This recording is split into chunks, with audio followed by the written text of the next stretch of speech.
Welcome to GE Spotlight, to a very special GE Spotlight, because for the last 5 years I've been inviting, cajoling, persuading, trying to get Terry Steiner to join us, and finally she's agreed, which is wonderful news. Terry is a legend in our industry. She's one of the most famous names of independent film distribution, and it's a real pleasure. Thank you very much. I know you're nervous.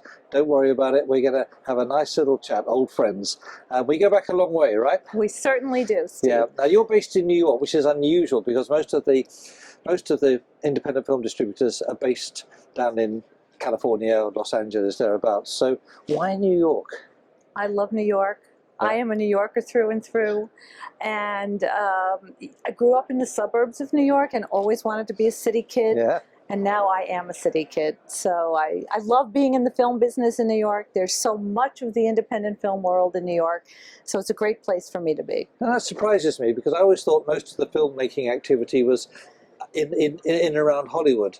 What's the film scene like in... Well, it's the indie scene. It's a totally different scene. Okay. So, you know, tons of my clients are New York based. In fact, most of them are. Really? So, good place for me to be. Now, where are your offices in New York? Our offices are on West 57th Street, about 3 doors down from Carnegie Hall. Wow. Right in the center of New York City. And we are in a historic building that was filled with film people. Woody Allen, Rollins and Joffe, Tony Bennett was our next door neighbor. We had a casting director next to us at one point, and we've been in the building for 20 years. And tell me, what's it like when you come to work in the morning and you walk up those steps and up through the building to your office? How do you feel? Well, first of all, I walk to work every day. Do you? Yeah, which is just perfect for me. And I take a different route, whether I walk through Central Park or I walk down Madison Avenue and check out the shops, which can make me a little bit late. I love walking into our building. There's a sense of history. It's a historic landmark building in New York. And have you been? Yeah, you've been there. Yeah, you know what it's like. Yeah. It's just very, very old. Part of our office used to be the pied-à-terre of Jose Ferrer. So No, there's you're not kidding, really? Wow. So there's a real sense of film history in the building. Right, and how many people there work with you? We have 9 people. Wow. Yeah. Well, sometimes it's 8, but mostly it's 9. And did you start with 9 people in the early days? I started with me and Yvette, who has been with me through my entire in-flight career. Yeah.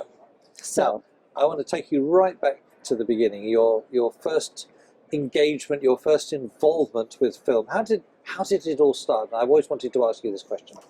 You know, it's funny because we've never talked about it, but it goes back to when I was a child, a young child, because my father was one of the first and a leading entertainment lawyer. So I grew up in the suburbs of New York, but I had a very unusual childhood in that my father represented a lot of European talent. De Sica, Fellini, Sofia and Carlo, David Niven, David Lean, Dustin Hoffman, all kinds of interesting people coming in and out of our house when I was growing up. No kidding. So I really had this in my blood since I was a child. Can you remember all those people? Does your memory... Remember them. How can you forget them? And we would visit them in their homes, you know, when we would travel when we were kids. And I knew it was just something that I wanted to continue. Obviously, I'm not a lawyer, but I love doing what I'm doing.